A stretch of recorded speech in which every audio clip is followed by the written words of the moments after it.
Bueno, muy buenas tardes. Mi nombre es Marco Antonio Solís, soy neumonólogo del sanatorio.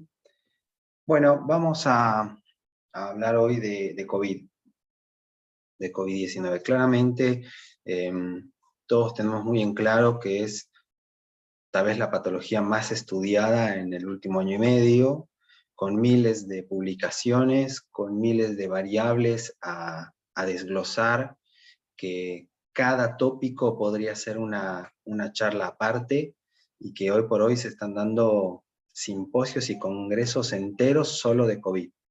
Así que resumir esto en 45 minutos, una hora, es muy difícil, así que, pero vamos a hacer todo lo posible para que sea, digamos, tratar de dejar las ideas que hoy por hoy son las más claras, las más objetivas, y que obviamente después en la reunión que tengamos práctica, vamos a poder discutir un poquito más de esto.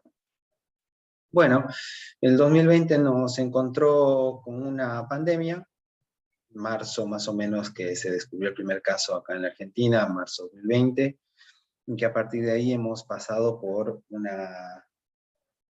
muchos cambios. Algo que se ha escuchado mucho en la pandemia ha sido la palabra dinámico.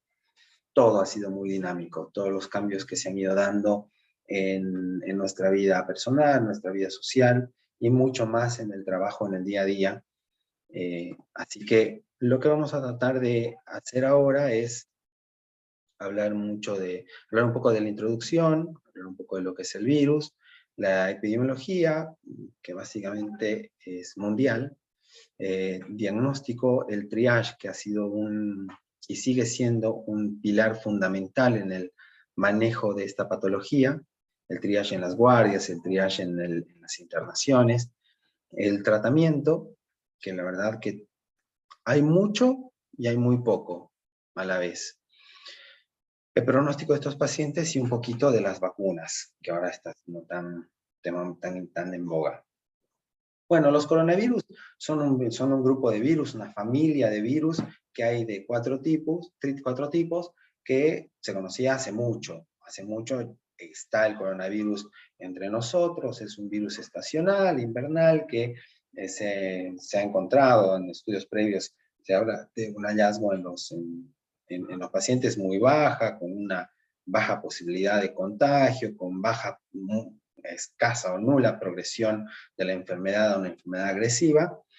Así que el coronavirus está entre nosotros hace mucho tiempo, un diámetro de 120 nanómetros, y que el coronavirus ha tenido hace unos años dos momentos de infecciones de replicación viral, generando una infección endémica, pandémica, muy importante, que fue el SARS-CoV-1 y el MERS-CoV. Eh, el SARS-CoV-1, que ambos cuadros se hicieron en Asia y se controlaron de esa manera ahí, evitando la replicación y disminuyendo el nivel de contagio en su población. Ambos son causados por el coronavirus grupo beta, y la homología y la secuencia del genoma de tanto el SARS-CoV-2 como el SARS-CoV-1 es casi del 80%, o sea, son muy similares en su secuenciación genómica. El SARS-CoV-2 tiene múltiples enzimas y proteínas en su envoltorio. Una de las más importantes es la proteína S. Esta proteína S hace un enlace directamente con la enzima convertidora de la angiotensina 2 y la hace su receptor, ingresando de esa manera a la célula y ahí empezar su replicación viral, generando la infección. Entonces, el coronavirus reconoce principalmente a sus receptores correspondientes como células diana a través de la proteína S de su superficie, y esa es su vía de ingreso a las células para generar la enfermedad. Esta afinidad que hay entre el SARS-CoV-2 y la enzima convertidora de angiotensina 2 es 10 veces mayor a la del SARS-CoV-1, o sea que genera mucho más fácilmente una infección. Genera obviamente una infección en los seres humanos, por eso se ha vuelto una pandemia, y la capacidad de infección también es mucho más alta con respecto a los anteriores cuadros causados por el mismo coronavirus.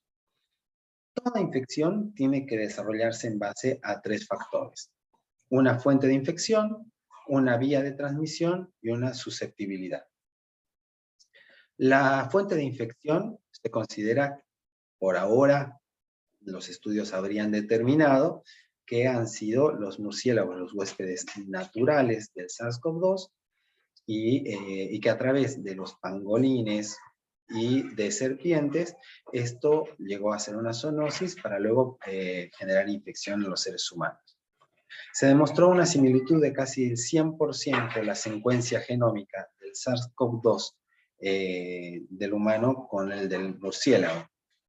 Y también se mostró una similitud genómica muy importante de estas cepas entre los diferentes animales. La evidencia ha demostrado que podría venir de una mutación en los animales y esto haber generado la infección en el ser humano. Pero hoy por hoy la principal fuente de infección es obviamente el contagio entre nosotros. La vía de transmisión es por el contacto cercano, por las gotitas de fluye, que es la vía de transmisión más directa, que se está dando por la aerosolización del ambiente, y también se han detectado presencia de SARS-CoV-2 en muestras de materia fecal, en tracto gastrointestinal, saliva, orina, y en lágrimas inyección y secreciones conjuntivales de los pacientes con SARS-CoV-2. Esto igual tiene menos posibilidad de contagio y obviamente la principal causa de contagio sigue siendo la aerosolización. La susceptibilidad es muy importante porque claramente hay pacientes, los pacientes ancianos al principio de la enfermedad eran mucho más susceptibles de presentar la enfermedad y también más susceptibles de tener peor pronóstico. Esto está cambiando un poco actualmente por la presencia de las vacunas y de repente la susceptibilidad se está yendo mucho más a los pacientes no vacunados, que son jóvenes, y que por diferentes comorbilidades les puede ir también, pueden tener un peor pronóstico, pero la susceptibilidad ha ido cambiando en el tiempo. La mediana de periodo de incubación es más o menos de 3 días, desde el inicio de los síntomas hasta el final de los síntomas o la ausencia ya de replicación viral, que llega a ser a los 14 días. El periodo medio de incubación del COVID-19 es un poco más corto que el del SARS-CoV-1 y del MERS-CoV, ¿sí? Y el tiempo de latencia del SARS-CoV-2 puede llegar hasta 24 días, y esto podría aumentar el riesgo de transmisión viral. Los pacientes de más de 70 años pueden presentar un intervalo más corto, de 11 días, desde el inicio de síntomas hasta un desenlace mortal, comparado en personas menores de 70 años, que esto se alarga un poco más y llega hasta los 20 días, demostrando de esta manera también que los pacientes añosos tienen un peor pronóstico. La mortalidad de SARS-CoV-2 es mucho más baja que de sus predecesores, llega al 5%, el SARS-CoV-1 al 10% y el MERS-CoV al casi 40%. El problema es que el poder de contagio que tiene SARS-CoV-1 es altísimo y es casi 10 veces más que el anterior. Por eso, epidemiológicamente hablando, es un problema, porque tener el 5% de mortalidad de 100 es una cosa y tener el 5% de mortalidad de 1.000.000 es otra. Por eso el colapso sanitario y la incapacidad de todos los sistemas sanitarios del mundo de sostener esa capacidad de contagio, aunque la mortalidad o la posibilidad de peor pronóstico en mala evolución sea baja. Todo empezó en Wuhan. La epidemiología, a ver, básicamente con respecto a la epidemiología mundial es bastante sencillo, porque todo empezó en un punto pequeñito en China, empezó a cambiar la incidencia de la enfermedad, a desparramarse por toda Europa, para luego llegar a esto, ¿no? Que todo, llegar a la pandemia que estamos todavía atravesando y que la infección haya llegado a todas las partes del mundo y que todavía no podamos controlarla, un poco por el tema del retraso y la dificultad de la vacunación en una gran cantidad de población y por las mutaciones que está teniendo este virus, que son esperables, que se sabía que podían pasar, y que estas mutaciones hacen mucho más difícil el control, porque son mutaciones que pueden ser de tener un mayor poder de contagio y o pueden no ser tan susceptibles a las vacunas. Bueno, una situación importante es el primer contacto con el paciente.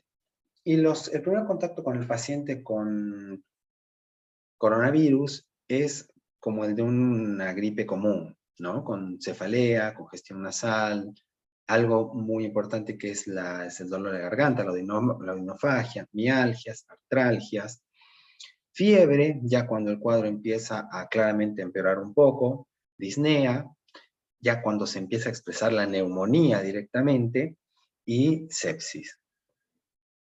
Este es un cuadro inicial de la clínica de la cual se hablaba al principio del cuadro.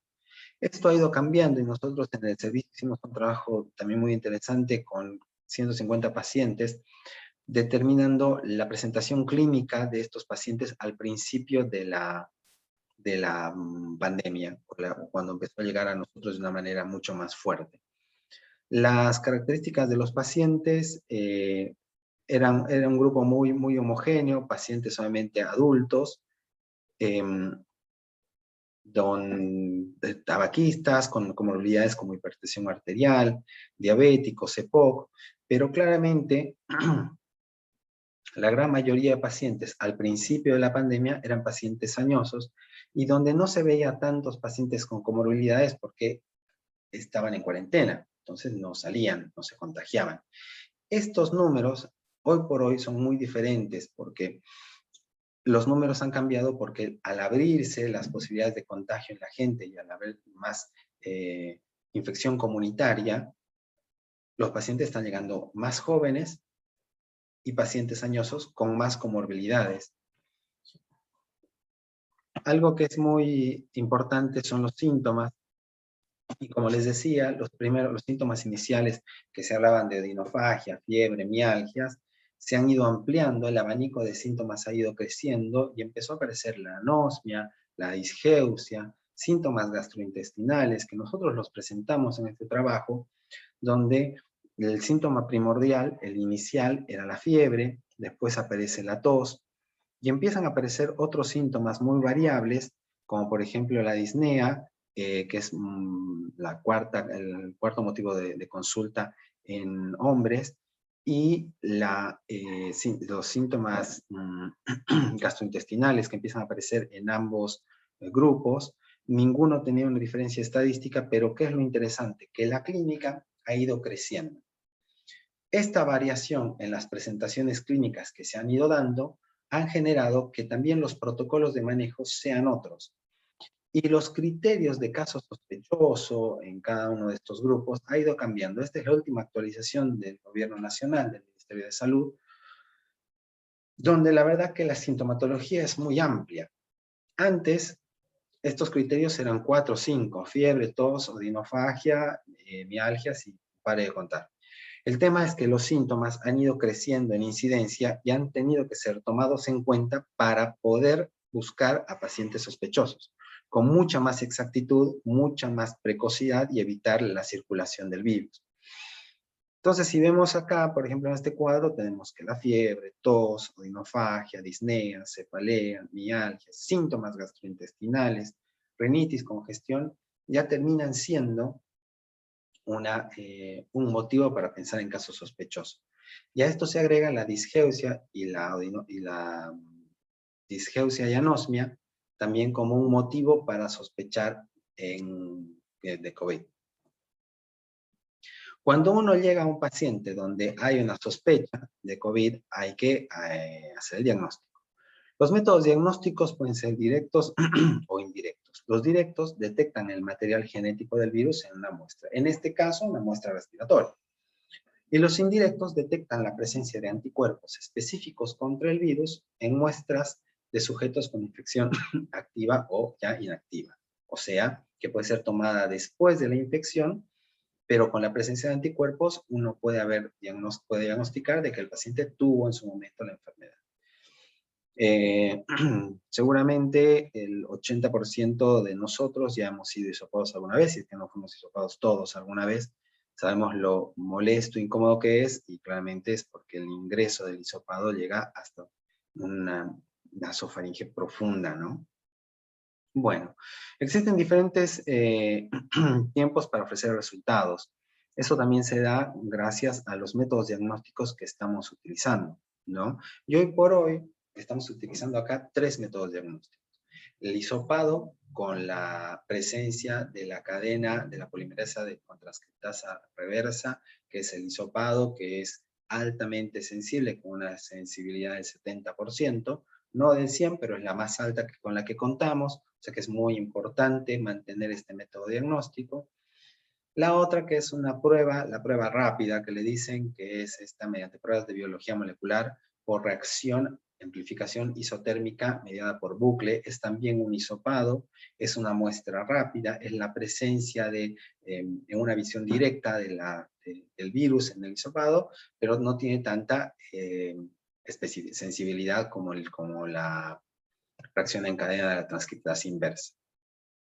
Y la detección de antígenos, que son mediante pruebas no moleculares, que se hace para un diagnóstico confirmatorio en caso sospechoso, con síntomas, ya sean leves, moderados, durante los primeros 7 días de inicio de síntomas.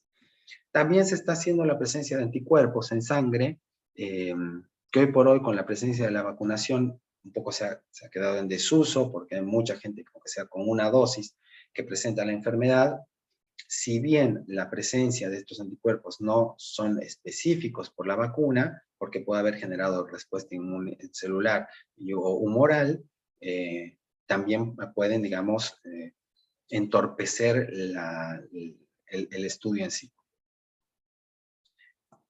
Bien, ¿qué empezamos a hablar de pedidos para el paciente que ingresa con una sospecha de infección por coronavirus?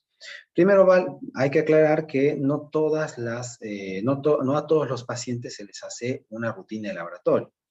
Un paciente con una infección por coronavirus leve no ameritaría hacerle ningún método diagnóstico o ningún método de laboratorio más para evaluar comorbilidades o evaluar algún factor de mal pronóstico.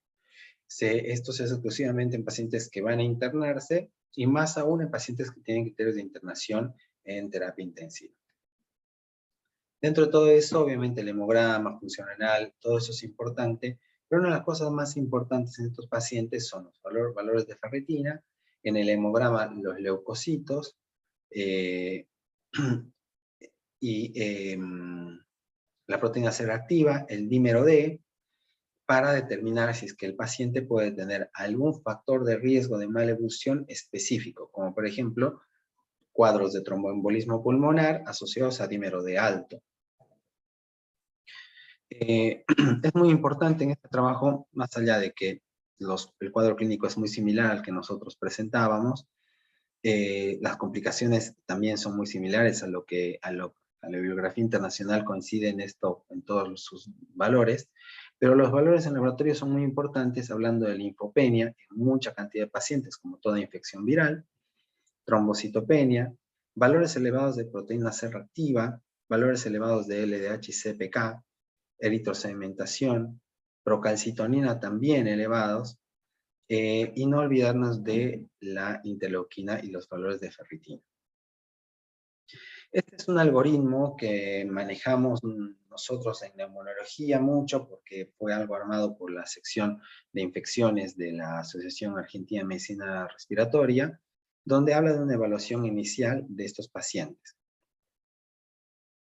Al principio se empezó a manejar esta situación, ahora honestamente estamos viendo de cambiar un poco por esta inclinación a otro grupo de pacientes que se están infectando y que justamente son el grupo de no vacunados, y dividíamos en 2 grupos, principalmente con factores de riesgo y sin factores de riesgo.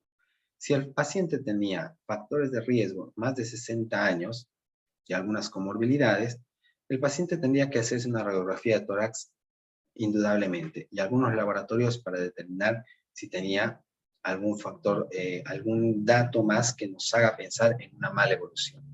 Si el paciente presentaba una opacidad, directamente se manejaba como una neumonía según criterios ITSA y ATS y pasaba a una internación o en terapia intensiva o en sala de clínica general.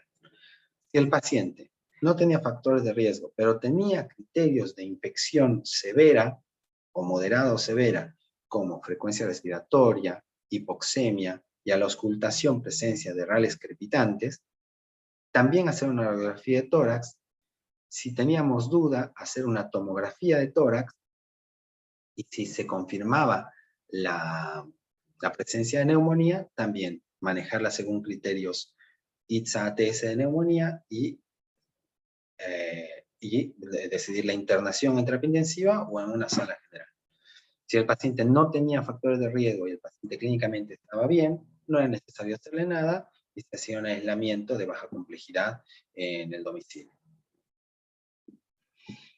¿Qué era lo importante? Determinar si el paciente tenía un coronavirus leve, tenía una neumonía por coronavirus, tenía una neumonía grave, o si estaba llegando a un síndrome de distrés respiratorio del adulto con sepsis y shock séptico. Esto es importante y era importante y sigue siendo importante determinar al momento de la evaluación del paciente porque nos define en qué protocolo de manejo lo vamos a tener. Si tiene que ir a terapia intensiva, si tiene que ir a clínica médica. Y por eso, lo que se definió hacer y lo que se hizo en todos los trabajos epidemiológicos es definir la gravedad según la enfermedad, según la gravedad de la neumonía. Una enfermedad por COVID no complicada no tenía neumonía. O sea, una radiografía limpia, sin radioopacidades, sin hipoxemia, y el paciente, si había la necesidad de internarlo por algún motivo, pero generalmente se iba a la casa y se mantenía el aislamiento. Una neumonía leve, el primer dato, una persona joven, menos de 60 años, ausencia de comorbilidades, un compromiso unilateral en la radiografía, o sea, una neumonía localizada, sin hipoxemia, y este paciente se lo podía internar asociándolo con tratamiento antibiótico.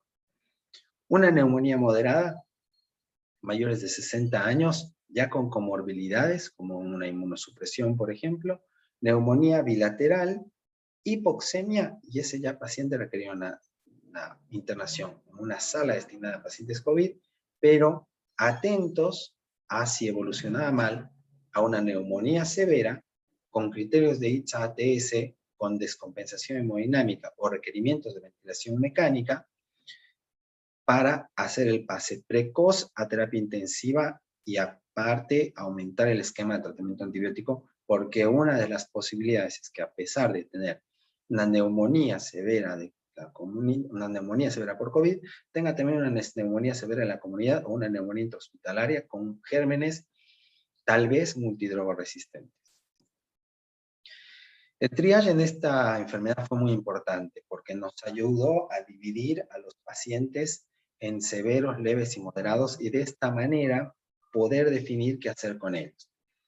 Hoy por hoy se sigue haciendo el triage, no solo en las guardias externas, sino también en las salas de internación, evaluando el riesgo de los pacientes a tener posibles complicaciones o adelantarnos una eventual mala evolución de estos pacientes. Por ejemplo, los pacientes con neumonía por COVID que han estado internados, uno de los factores más importantes es ir viendo la hipoxemia. Si el paciente empieza a tener cada vez más requerimientos de oxígeno, es muy probable que en el poco tiempo, en unas 48 a 72 horas, el paciente ya requiera ventilación mecánica. Entonces, para eso uno tiene que estar muy atento y hacer el triage constantemente. Como les digo, no solo en la guardia externa, decir usted tiene fiebre o no tiene fiebre, vaya a esa guardia, vaya a la otra guardia, no, sino también en el día a día en los pacientes internados. Siempre mantener el aislamiento en estos pacientes para evitar el contagio al personal de salud y el contagio entre pacientes también.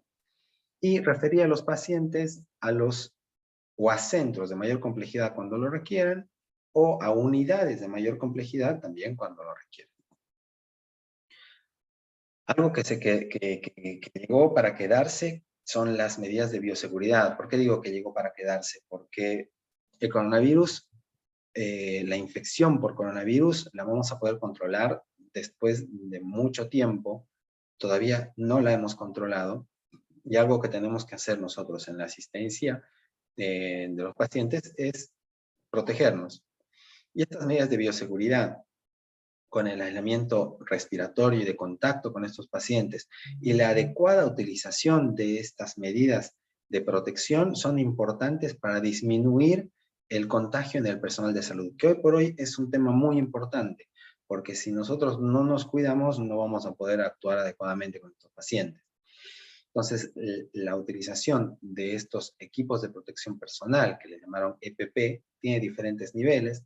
Acá vemos a la doctora, mi compañera de guardia, mi jefa de guardia, que está con un EPP más sencillo que el mío, con un camisolín que no es hemorrepelente, porque no iba a tomar el hisopado, no iba a hacer ningún procedimiento con el paciente, versus un nivel de protección mayor, en el cual uno se protege del factor más importante para la infección, que es la aerosolización.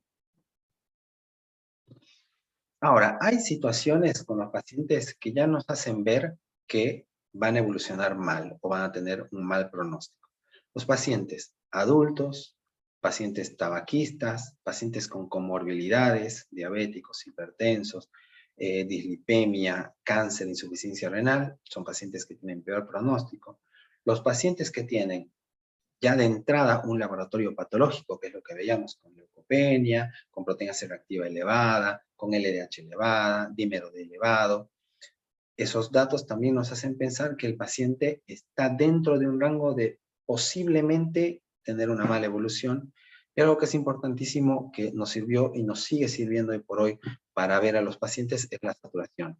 Y la hipoxemia, que un paciente saturando 66, obviamente no se puede ir a la casa y seguramente hay que estar encima de durante la internación, versus un paciente que satura 99, que va a estar muy importante. Creo que la saturación más algunos datos de laboratorio son muy importantes para determinar el pronóstico de estos pacientes. Pero la saturación nos ha demostrado en el tiempo, en la práctica, en el día a día, que es fundamental. Un paciente que va requiriendo en internación cada vez más oxígeno, tiene muy mal pronóstico, tiene malas posibilidades de salir adelante de la enfermedad, y también tiene más posibilidades de tener más secuelas, porque la neumonía es más agresiva, es más inflamatoria. Con respecto al tratamiento, como les dije al principio, la verdad que se han hecho miles de pruebas en todo el mundo con un montón de medicaciones.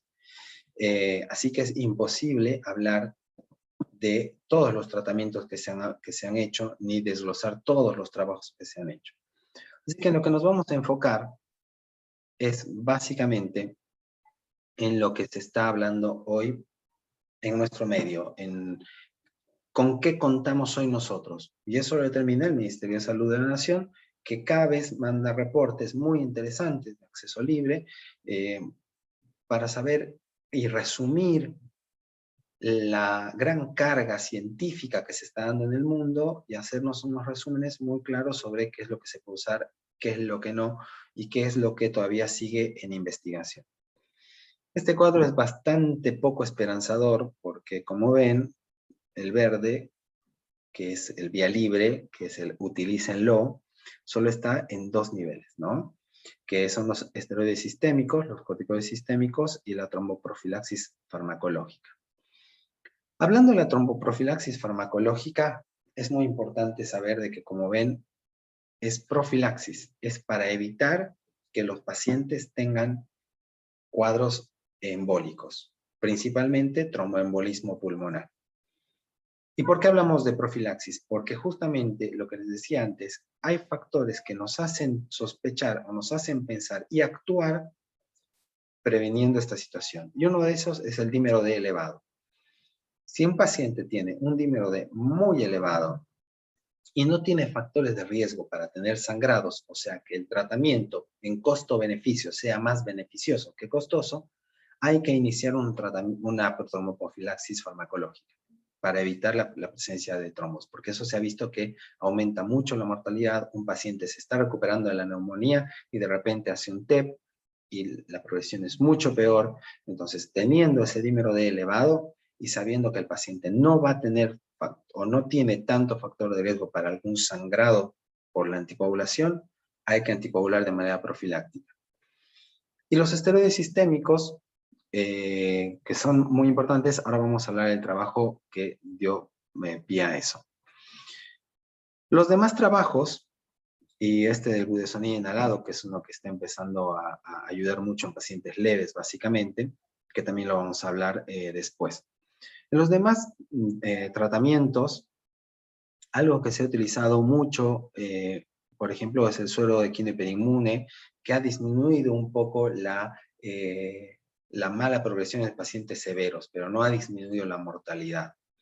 En el caso de la ivermectina, in vitro se ha visto que disminuiría la replicación viral, pero en los pacientes no ha disminuido la mortalidad ni la posibilidad de tener el contagio, porque también se utilizó mucho como profilaxis.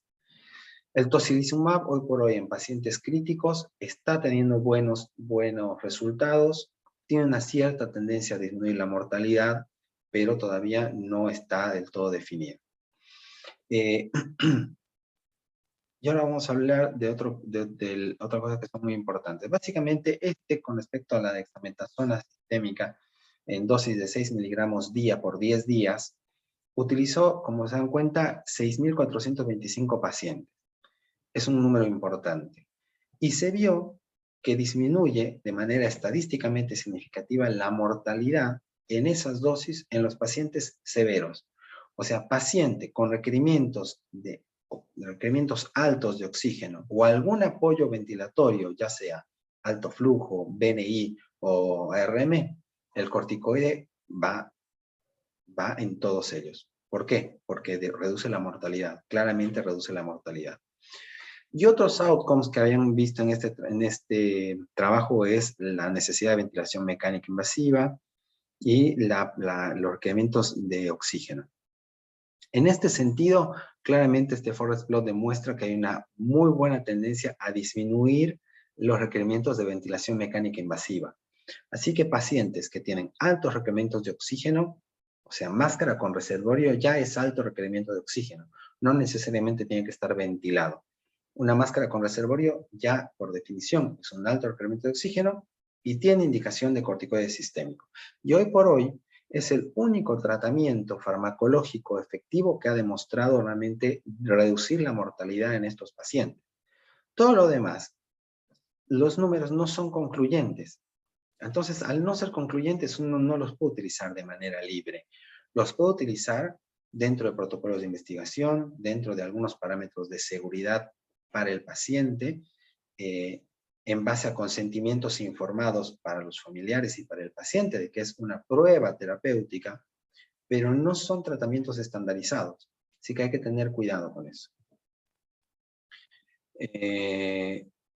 Acá también vemos de que, bueno, el intervalo de confianza claramente es muy importante con respecto a la mortalidad, muy importante a la ventilación mecánica invasiva, y todos los demás pasan a través del 1, disminuyendo el valor estadístico a favor de la indicación. Otro tratamiento que se está empezando a dar, básicamente porque es barato y parecería ser muy efectivo, es en los pacientes con COVID leve, no en los severos. En COVID leve se está utilizando budesonide inhalado, en dosis de 200 microgramos cada 6 horas. Esto en el sentido de que disminuiría el tiempo de actividad de la enfermedad. O sea, el paciente tiene una recuperación más pronta. El paciente se recupera más rápidamente con el budesonide inhalado. Es algo que se está empezando a estudiar, es algo muy interesante y que es una posibilidad importante. Vamos a ir entrando a la recta final de esta charla y es un poco de vacunas, que también es un mar de información, pero bueno, vamos a ir de a poco con esto. Todas las vacunas deben ser seguras, eficaces y no deben generar enfermedad o no deben empeorarla. Los objetivos de toda vacuna son suprimir o reducir significativamente la transmisión de esta enfermedad en una población e inducir la inmunidad en rebaño, y prevenir la enfermedad grave en los individuos vacunados. O sea, no significa que la vacuna va a evitar la infección y va a eliminar el coronavirus de nuestra vida. Significa que las infecciones van a ser más leves, que van a recuperarse más pronto, y van a generar inmunidad en rebaño, disminuyendo la circulación viral y el contagio en la población. Entonces, es todo un proceso, no es algo que se pueda lograr de un día para el otro. Y esto simplemente para entender las fases clínicas de los estudios. Como ven, una fase preclínica donde se hacen pruebas en animales, una fase clínica donde se hacen con personas sanas, que toma 1 a 2 años, una segunda fase que toma 2 a 3 años, hablando de la seguridad, una fase 3 donde ya se toman mucha más cantidad de pacientes, se hacen estudios controlados, randomizados con placebo, y se permite ver también la seguridad, efectos infrecuentes y también la efectividad, que toma otros 2 a 4 años. Luego una revisión por los entes reguladores de cada país, ¿sí? Y después una fase cuarta donde se empieza a ver el post vacuna, el cómo se va haciendo la vigilancia epidemiológica de esa intervención en la población. Como ven, todos son pasos que son de 2 a 3 años. Con el COVID, el mundo ha tenido que acelerar estos pasos de manera estrepitosa, haciendo esto, hoy generando vacunas que están siendo efectivas, pero que claramente es lo que se dice en todos lados, la eficacia y toda la seguridad completa se va a ver de manera definitiva en un tiempo. Pero no significa que no sean seguras, porque la eficacia ya se ha comprobado, la seguridad se ha comprobado, solamente que para poder hacer un control más definitivo de la enfermedad, van a pasar unos cuantos años hasta que las vacunas también vayan evolucionando y vayan creciendo en su poder de protección. Más que todo, tratando de evitar infecciones en estas nuevas cepas que van apareciendo. Lo que decíamos al principio, ¿no? El coronavirus tiene diversas proteínas y enzimas, y una de las proteínas, que es la proteína S, es la más importante. Y lo que hacen las vacunas es, en base a plataformas, unirse a esa proteína S para generar anticuerpos en nosotros. Las plataformas son tecnologías de producción con las que se producen vacunas, que son mediante incorporación de genes para diferentes proteínas en diferentes momentos de la transmisión viral. ¿Qué es lo que significa? Que las vacunas actúan en base a estas tecnologías, en este caso, sobre la proteína S, para evitar la replicación viral y evitar también esta progresión de la enfermedad. Hay diferentes plataformas, las que se utilizaron mucho más en las vacunas, ahora son las de vector viral, replicante y no replicante, y ARN mensajero. Acá tenemos un resumen muy cortito de más que todo las vacunas que se han estado estudiando, las más conocidas, donde, por ejemplo, Oxford utiliza vector viral no replicante, como la de CanSino, la de Sputnik, en replicación viral también replicante. Todas hablan de la gran mayoría de 2 dosis, excepto la de CanSino. La Sinopharm también, que donde utiliza una plataforma de virus inactivado, ¿sí? Tipo de vacunas, un virus inactivado, y todas tienen diferentes tiempos de dosis entre la primera y la segunda. Esto también en los últimos estudios ha ido cambiando y han demostrado, eso es cierto, que este tiempo para la segunda dosis puede ser un poco más amplio sin disminuir la efectividad de la vacuna. Bueno, vamos terminando esta charla. El SARS-CoV es una infección viral altamente contagiosa, eso es muy importante. Es cierto que tiene baja mortalidad, pero con su poder de contagio puede anular cualquier sistema de salud.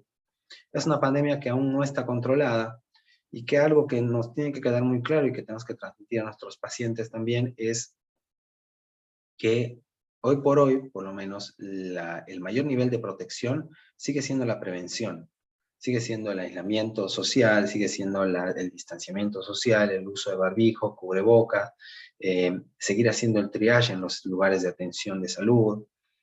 Hay que mantener esta clasificación en los pacientes porque genera un tratamiento mucho más efectivo y de mejor el pronóstico. Y en los pacientes severos, el único tratamiento hoy estandarizado y efectivo y comprobado son los corticoides sistémicos. Y algo que no hay que olvidar es en todo momento, inducir a la vacunación a nuestra población, porque es la única manera en que logremos generar esta inmunidad de rebaño y así tratar de ir disminuyendo el contagio en nuestra población. Bueno, les agradezco mucho. Vamos a vernos seguramente en la parte práctica donde vamos a poder quitarnos algunas dudas. Bueno, hasta luego.